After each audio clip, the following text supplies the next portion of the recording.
Mike, pasensya ka na. Wala na kasi akong ibang malapitan eh. Hey! Parang di tayo magkaibigan ah. Parang wala tayong pinagsamahan.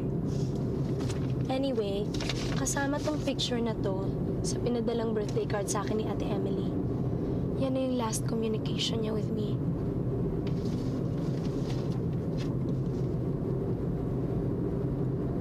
Ito yung bahay nila sa Bicol. September 22, 1995. Dearest Jackie, this is the old house na nabili namin dito sa Bicol. Isn't it pretty? I hope you can come home and visit us soon. Love, Ate Emily.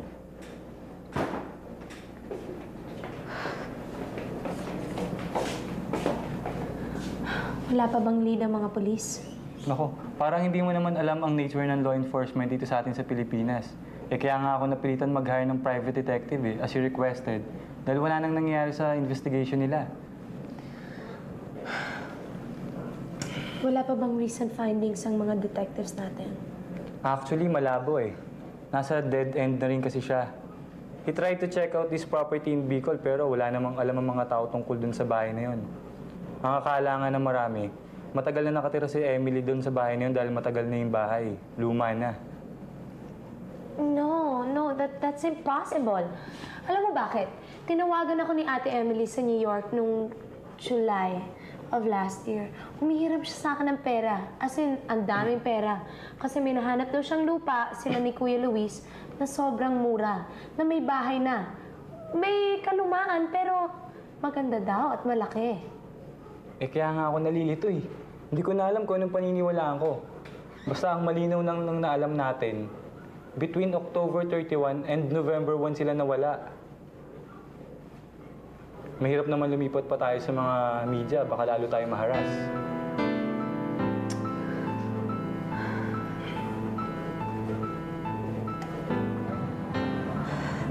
Mike, hinahanap ba nung detective yung dating may-ari ng bahay? Paano yung agent ni ate, yung nagbenta sa kanila ng bahay? Nalaman na ba? Yes, you did. Wala ang record yung bahay. Pati sa munisipyo, wala yung mga necessary permits and all the other legal documents na dapat nakafile doon. We tried to check out kung sino ang agent ng bahay niyo, pero lalo siyang walang nakuwang information dahil bago lumipat sa Bicol sila Emily, yung bahay niyo never did exist as far as the whole town is concerned. So you mean we've been paying for a private investigator for nothing? Hindi naman. May nakuha rin naman akong konting information eh. Kaya nga lang, medyo baduy. Hindi ko alam kung relevant.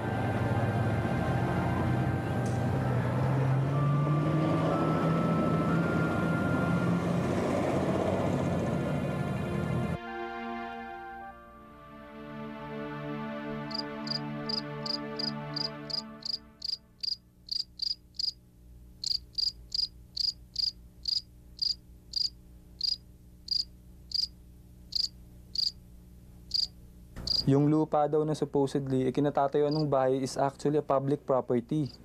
Wala raw mga has na bumili dun sa lupang yun dahil yung pala is swamp dati at tambakan ng mga nasa-salvage na NPA for several years. Meron daw isang foreign businessman na sumubok na i-develop yung area. Tinambakan ng lupa yung swamp para tayuan ng isang factory pero biglang nag-back out kaya hindi rin natuloy. The next thing everyone knew, nakatira na ang Ate Emily at Kuya Luis mo in a house na nakatayo sa lupang yon.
it's about time na ibaling mo na sa iba ang attention mo.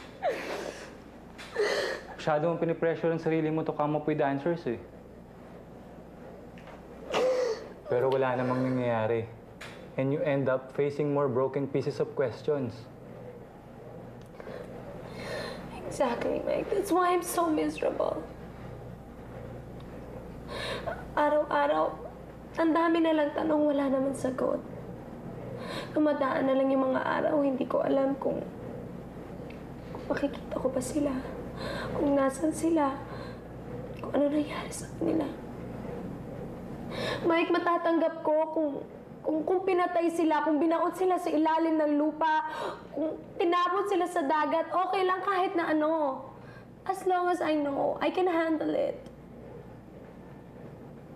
Pero araw-araw na lang, umaasa ako na babalik sila.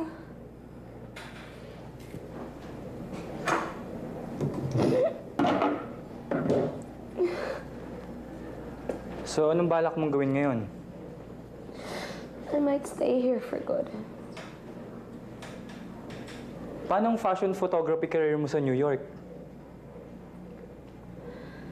Mike, hindi ako matatahimik hanggat hindi ko alam kung ano nangyari sa ate at sa pamilya niya.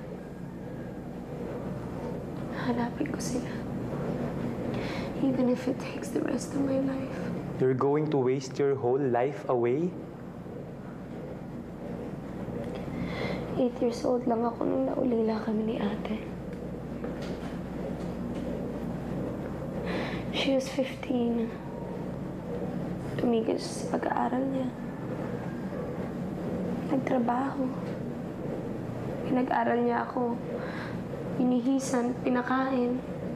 I mean, she sacrificed her whole life for me, and I just want to return the favor. Jackie, you should realize that this is not an ordinary case.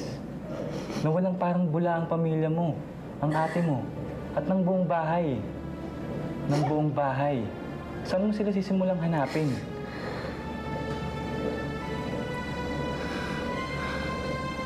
Kahit saan. Kahit sa impyerno.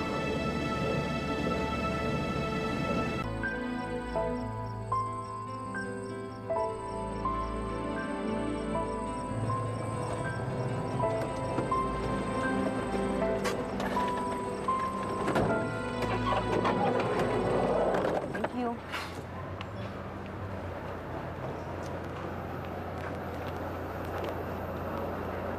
Actually, medyo malayo yung bahay mula sa pinakamalapit na bayan. But it's all provided with electricity and the town's water system, kaya wala kayong magiging problema sa utility.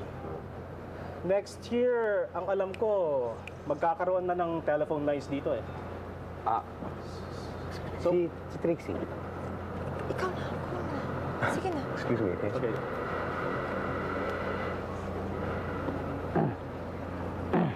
Excuse me, Iha. Do you want to come down and see the house? Bahay na to.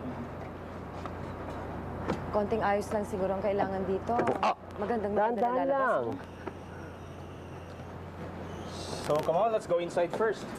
Pwede akong magtayo ng garden dito, Miguel, oh. Yeah, I guess. Actually, this is a very nice place. It's like... Oh, Hindi nga namin alam sa office namin na may bahay palang nakatayo dito eh. Oo. Pero Come on, fix it. ang alam namin, lot lang to. It's a vacant lot. Sabi nung dating may-ari nung bahay. Oh. Tapos, Nice! nasabi na lang na ito nga. Pwede talaga kayo dito. Ganda. Oo. Ganda-ganda.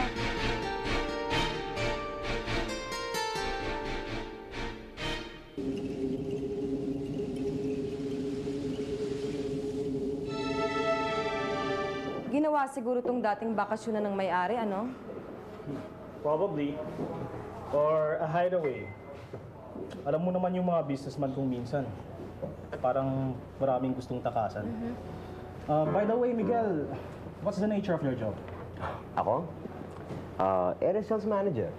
ng isang chemical firm.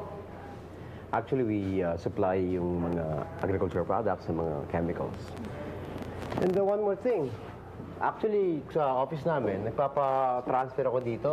Sa isang branch dito, parang dito na kami. Ako naman, homebody.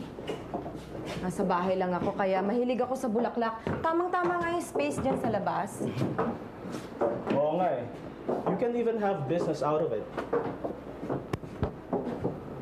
Malayo ito sa school, Miguel, ah. Huh? Well, the nearest private high school na malapit dito is 6 kilometers away. But you won't have any problems with traffic anyway. There you go.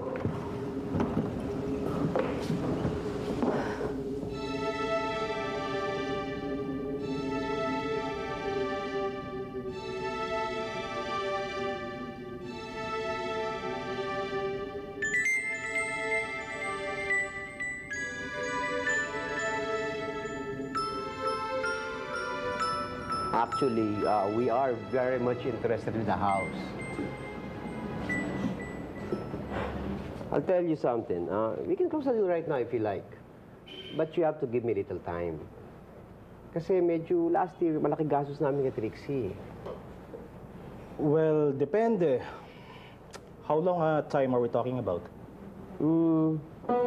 If you can let me get away with 6 months, I'll appreciate that. 6 months. Oo, kasi to be honest, we still have this pending contract sa Davao. Okay? Now, matatapos yung July, August. And then we can move here and start our lives. 6 months. Well, to save me from the hassles and coming here, I'll work out something in the office. We have a deal? Okay, it's a deal. Okay. Congratulations. Thank you. You got it. Okay. So, Well, how do you like our new house? Huh? got it. Next year, dito na tayo mag-Christmas. Okay? Smile.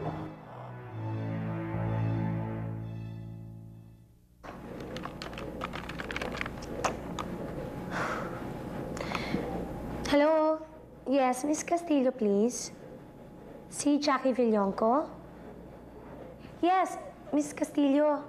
Opo, ako po yung tumawag. Nakausap ko po yung sekretarya nyo. Tungkol sa property nyo sa Bicol. Wala ho kayong property sa Bicol? Oo, sige po. I'm sorry for disturbing you, ha? Sige po. Maraming salamat. Oo po. Thank you.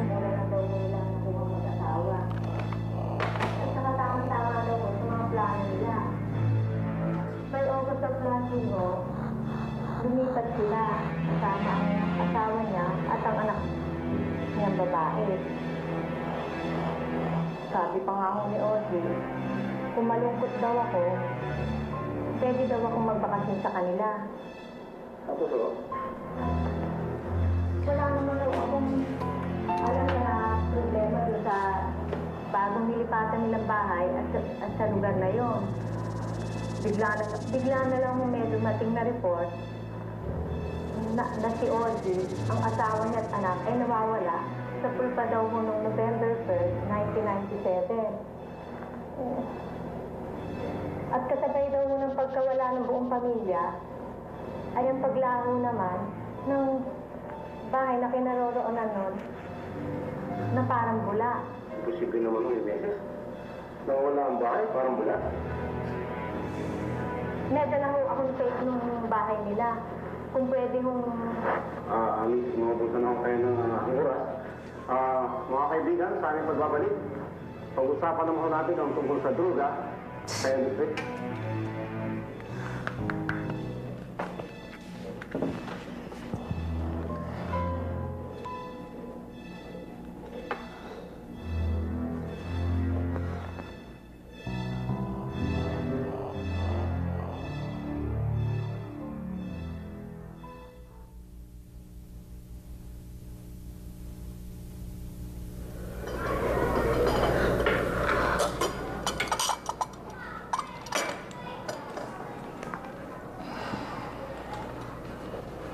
Paano po napunta sa inyong footages ng anak niyo with the house? Hiniram ko kasi kay Oji ang video camp niya nung first week of October. Dahil nga sa kasal ng kapatid niya. I must agree na parehong-pareho ang itsura ng bahay. Tsaka ito, I must admit, it's the same house. Pati po yung pintuan pareho. Oh, tsaka ito, tingnan mo. Pati. Pero po nakakalimutan niyo eh. Sa Bicol po nawala yung kapatid ko. Ang anak niyo naman sa Surigao. So, imposible na ang bahay na yan at ang bahay na tinira ng kapatid mo ay iisa. Hindi po eh. It's exactly the same house. Tingnan niyo po.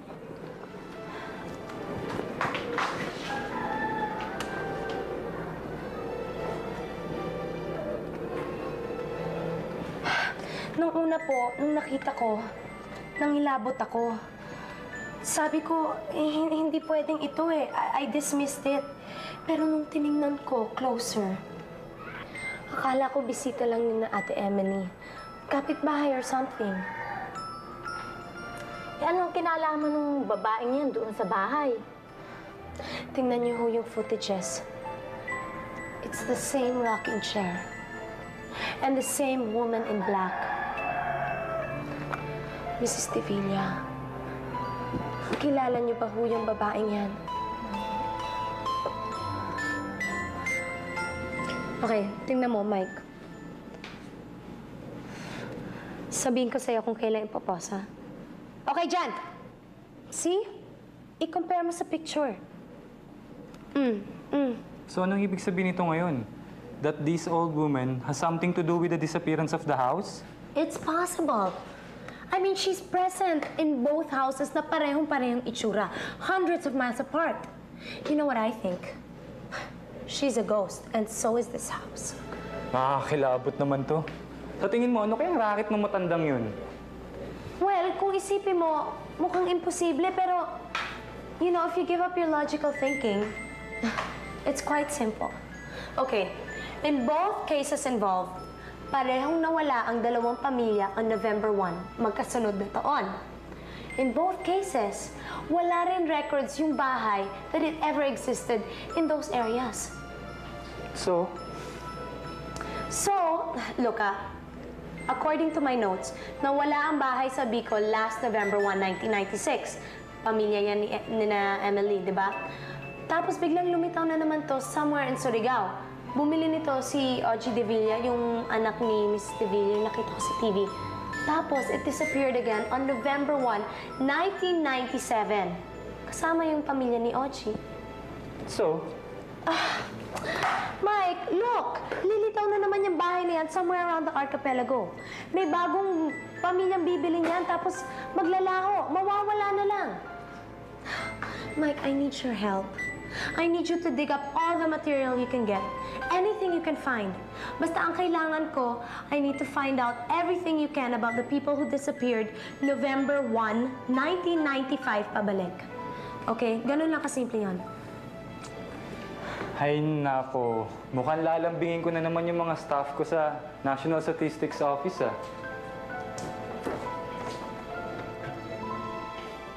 Jackie, I have to tell you this. Mahigit isang taon na ang dumaan without any trace of Emily and her family. And if ever you do find the answers, and I think you will, siguro dapat handa mo na ang sarili mo. Mike, what do you mean? Na baka hindi na sila maaaring bumalik. And if it's true, is it worth getting all the answers to your questions? Mike, sinabi ko naman sa'yo eh. I'm prepared to handle anything that I find out. Gusto ko lang naman talaga malaman kung ano nangyari sa kanila eh.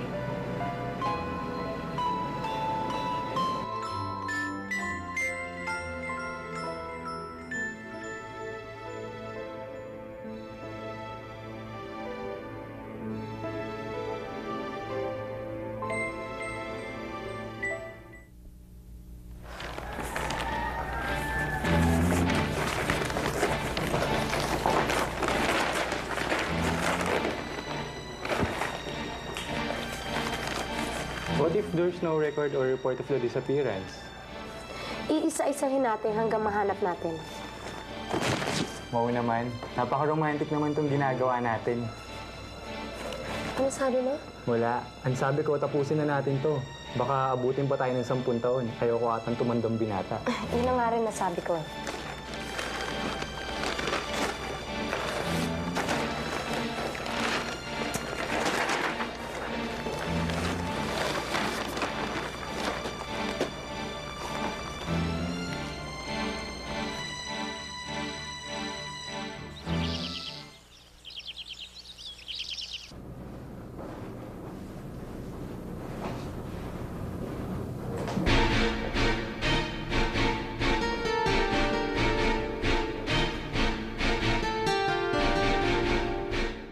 Ang totoo niyan, tagalapas ako. Ang panganay ko, anak ang nakatira dito. Pero nung mamatay ang kanyang asawa sa panganganak, yung lumipat ako. Marami siyang anak kaya lumipat ako dito para tulungan siya sa pag-asikaso sa mga apo ko. Maganda itong bahay niyo noon. Sayang lamang at tago sa kabiasnan. Eh kung gusto ninyo pwede naman kayo mag-stay-in dito. Para hindi na kayo bumabiyahe araw-araw. Hindi na, kasi kailangan ako ng anak ko dito sa bahay eh. Tsaka hindi naman ako bumiyahe. Kaya ko na itong lakarin araw-araw. Kayong bahala sa kung maramdaman ninyo na gusto ninyong mag-stay. Trixie, si Manang Concha, siya ang tutulong sa atin dito sa bahay araw-araw. Anak ko ho, si Trixie. Magandang hapon. Ang ganda naman bata. Magandang hapon mo rin ho. Hali kayo sa kusina. Pakita ko sa inyo. Sige.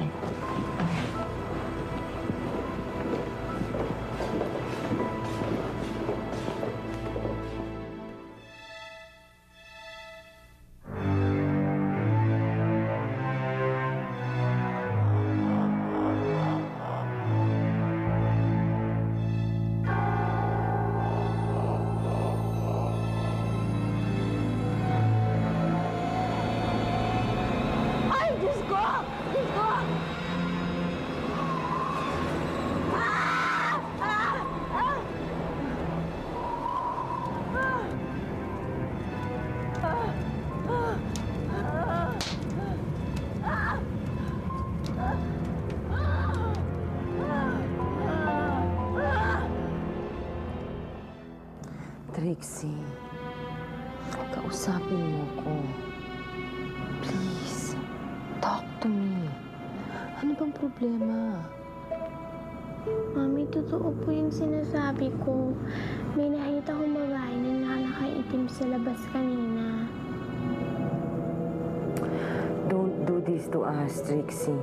Alam mo naman na nagkikiss and makeup na kami ng daddy mo. We did everything to save this marriage because we love you. Ano? Wala ka bang sasabihin? Kung ayaw niyo maniwala, wala pa akong magagawa. Anak, kailangang matutunan mong mahalin ang sarili mo. Hindi pwede yung kapag may nagustuhan ka, kailangan saktan mo ang sarili mo para makuha mo. Naawa ka naman sa amin ng daddy mo.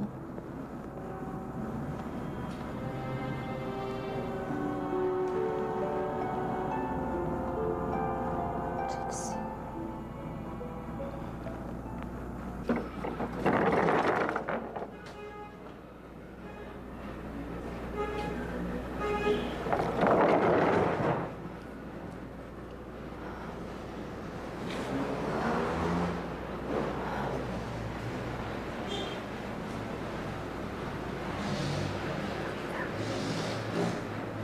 Manang!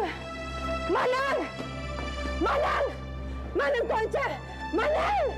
Manang! Tulungan niyo ako! Manang! Tulungan niyo ako! I'm really sorry, Jackie, pero kailangan ko munang bumalik sa Manila. Mag-iisang linggo na tayo rito, baka mauwal ako sa opisina. Okay lang yun. Go ahead. How about you? I think I want to stay for another week. Let's wait. Alam mo, for the first time since umuwi ka last January, ngayon lang kitang nakitang at peace with yourself. I know there's something about this place. I mean, it's so magical. Nakakalimutan ko lahat ng problema ko. Especially about my obsession. Oops, huwag muna natin pag-usapan yan at baka mapraning ka na naman. Basta ipangako mo sa akin, you'll always be a good girl. Ano naman ibig mo sabihin doon? Wala. Baka malingat lang ako sandali eh. May ka-affair ka na kagad. And so what kung may affair ako? I'm single, I'm unattached. I don't see a problem there. Ay nako, napaka-insensitive mo talaga. Alam mo ikaw, Mike, napaka-weird mo. Bakit ba pag love life ko pinag-uusapan natin eh? Ang dami mong side comments. Wala. Wala na akong sinabi. This is so good. Ano ba to? Guava juice. Sarap.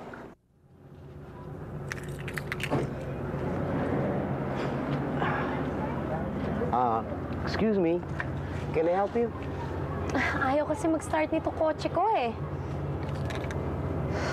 Ay, mag-start? Baka ito baterya diskargado siguro. Wait a minute, I think I have a cable. Kailangan ng series niyan eh. Hold on.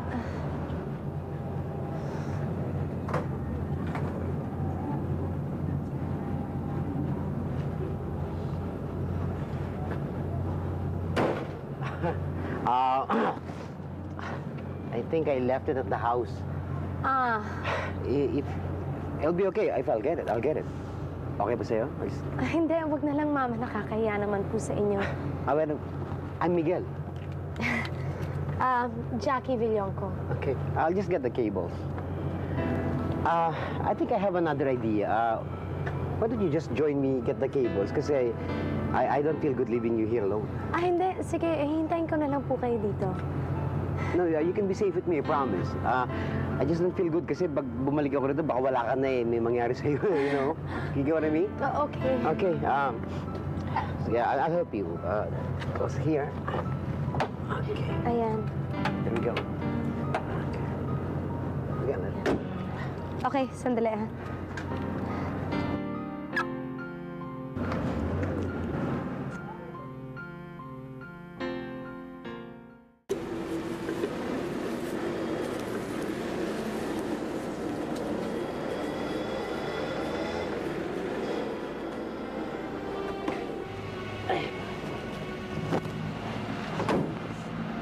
we are.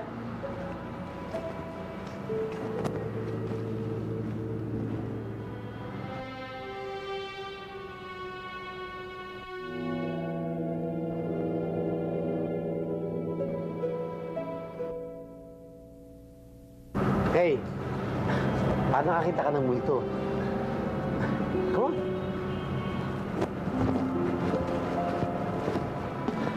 on. Jackie, my wife, Karen. Nakita ko siya rin sa labas sa siraan, so I decided na tulungan siya. Sinama ko na siya rito para makuha yung bags.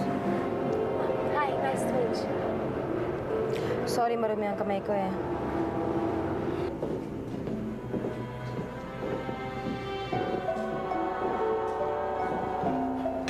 Thank you. Kailan pa kayo dito sa bahay na to? August this year. Paano niyo naman nahanap tong bahay na to? Swertihan lang. We met this guy, si Bobby Lucien, nung nakipag-live-in siya sa isang relative.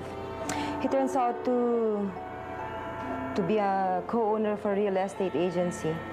Tapos nung nalaman niyang gusto namin bumili ng bahay dito sa Ilocos, pinakita niya agad itong bahay. I'm sure for such a bargain price. Paano mo alam? Wala naman. Ano nga ba uli yung pangalan ng agency nagbenta ng bahay na to? Mystic Eye Agency. Bakit? Interesado ka bang bumili ng property? Well, naghahanap rin naman ako. Maganda itong bahay niyo. Hi. My daughter, Trixie. Hey. kasi.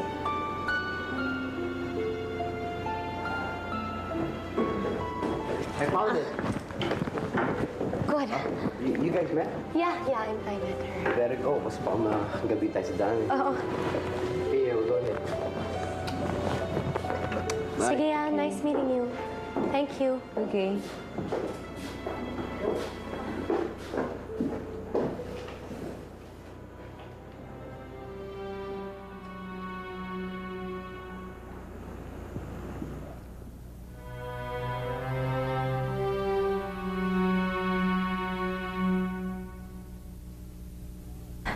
Mike? Yes, it's the same house. I'm sure. Ano nga uli ang pangalan ng agency? Mystic Eye Development. Sa Makati daw yung office niya. Look for Bobby Lucien. Oo, Bobby Lucien. Isulat mo yun, ha? Basta, itanong mo kung kailan siya tinayo, kung sino nang nakatira doon. Basta anything you can find out about the place. Oh, at saka favor naman, oh. Pumunta ka na rin sa, pad ko. Oo, kunin mo yung picture sa files ko, please. Eh, ikaw, anong gagawin mo? Alam mo, hindi ko pa alam. Basta ang alam ko, kailangan maalis ko yung pamilya na yon before November 1. O sige, I'll call you soon, okay? Okay, ingat ka. Bye.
Jackie?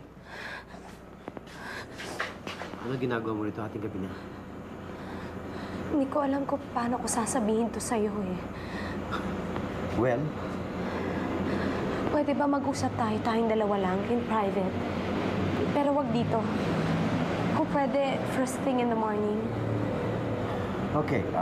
It's late. Okay, I'll take you. Sige,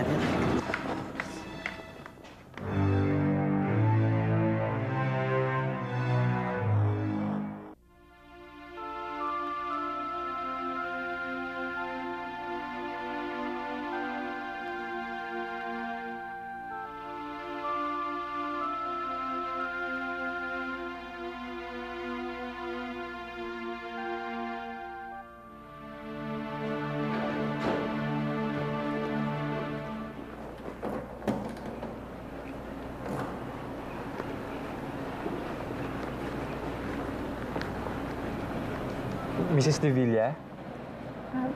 Pwedeng makausap si Chaka Billonco. Bakit to?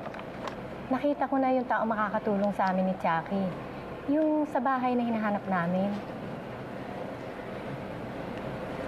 Ako si Soledad Ramirez.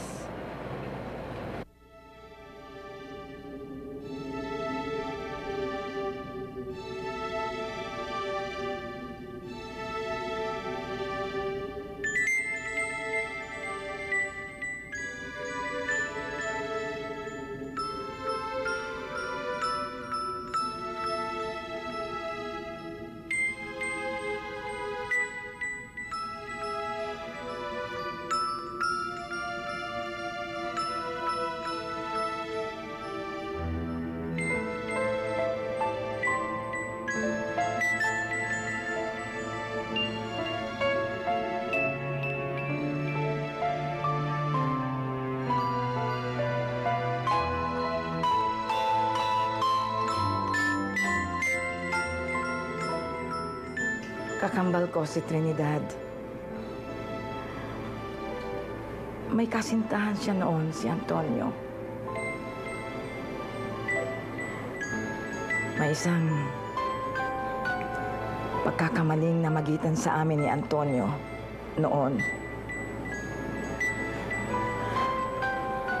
Nakatakda ng ikasal si Trinidad at Antonio. Nang kami magtanan ni Antonio.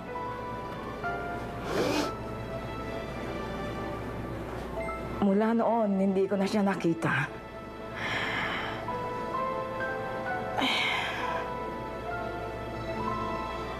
Tumanda na siyang dalaga.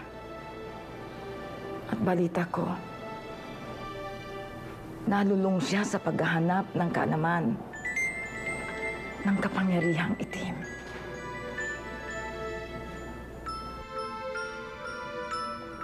Ibig niyo sabihin hanggang ngayon nandun pa rin yung bahay sa Siquijor? Oktubre noon, ng taon ding yun, nagulat ako nang biglang dumalaw sa amin si Trinidad. Kinumbida niya ako, si Antonio, at ang bunso naming anak. Upang dalawin ang bagong bahay niya. Pinagbigyan namin ng imbitasyon ni Trinidad. Hindi namin alam na may masama pala siyang balak sa amin ng gabing yon. Bago ang araw ng mga patay. Masamang balak?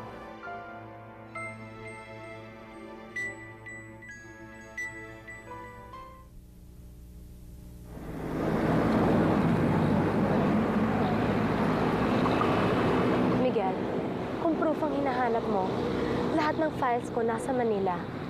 Pumunta ako dito para magbakasyon. Never did I expect na dito ko pa makikita yung bahay na yan. Miguel, October 30 na ngayon. Trust me when I tell you na umalis na kayo sa bahay na yan. Miski isang linggo lang. For the safety of you and your family. Umalis na kayo sa bahay na yan. Ang bahay na yon ay bahay ng demonyo. Isinanla ni Trinidad ang kanyang kaluluwa kapalit ng kaalaman ng kapangyarihang itim. At nang gabing yon, ang pamilya ko sana, kami ng pamilya ko, ang iaalay niya sa demonyong sinasamba niya. Nang laban kami, hanggang sa masunog ang buong bahay kasama si Trinidad.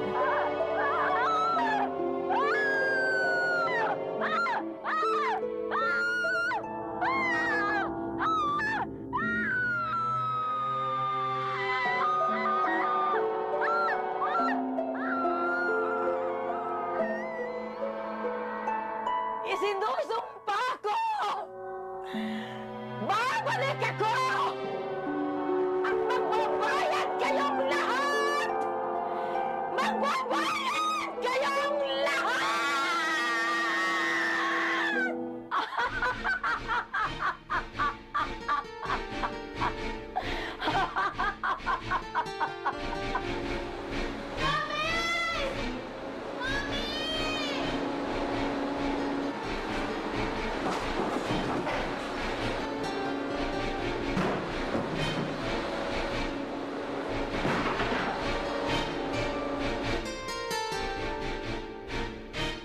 Trixie!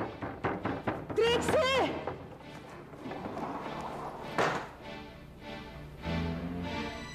Trixie?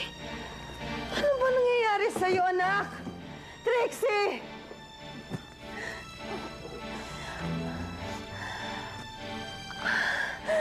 Trixie naman eh. Ano bang problema mo, ha? What's wrong? Halika.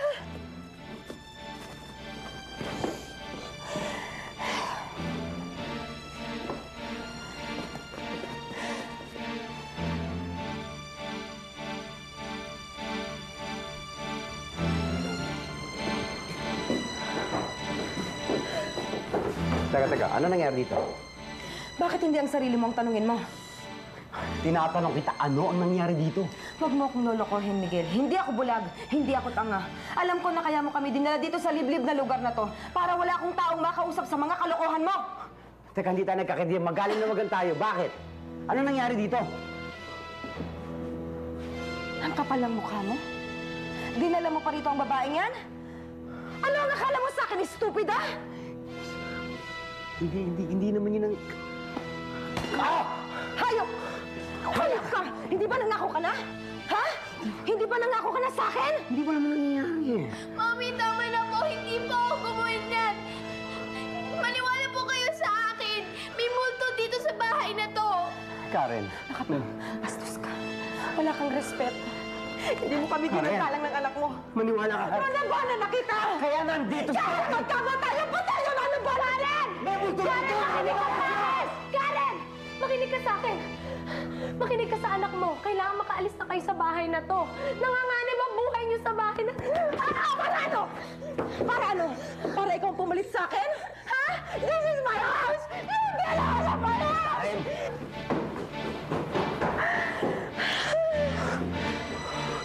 Shit!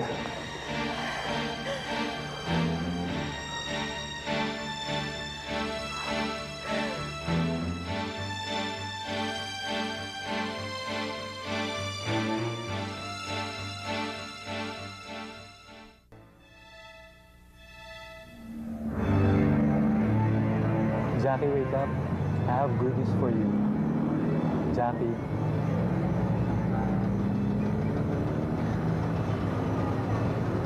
Mike, anong ginagawa mo dito? I have a special delivery for my special friend. Remember the mystic eye na pinapahanap mo sa akin sa Makati? It doesn't exist. Pinalughog ko na ang buong Metro Manila, pero walang real estate agency na ganun ang pangalan. You came all this way to tell me this? Hindi lang yun. Pumunta ako sa pad mo. And guess what? Biglang bumulaga sa harap ko ang isang kakambal ng babae na ating misteryosa na babaeng nakaitim. And in-explain niya sa akin lahat.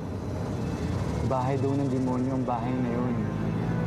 At ang babaeng nakaitim ay alagad niya dahil binenta niya ang kanyang kaluluwa.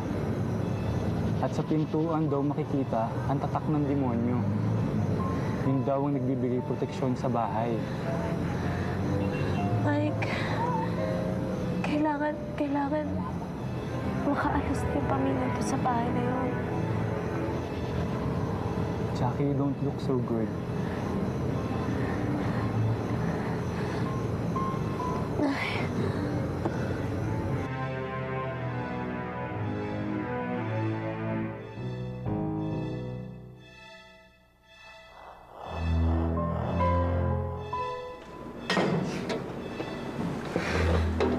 Nasaan ako?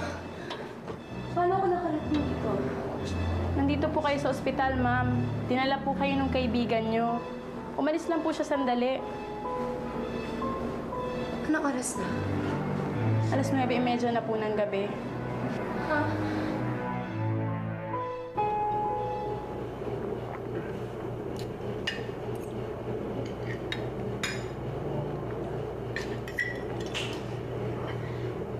Mommy? Daddy? Umalis na ho tayo dito. Walang aalis sa bahay na to, Trixie. Magsasama-sama tayong lahat. For the sake of this family. Miguel.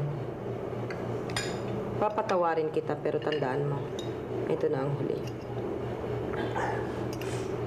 As far as I'm concerned, wala akong dapat ihingi ng tawad at wala akong ginagawang mali.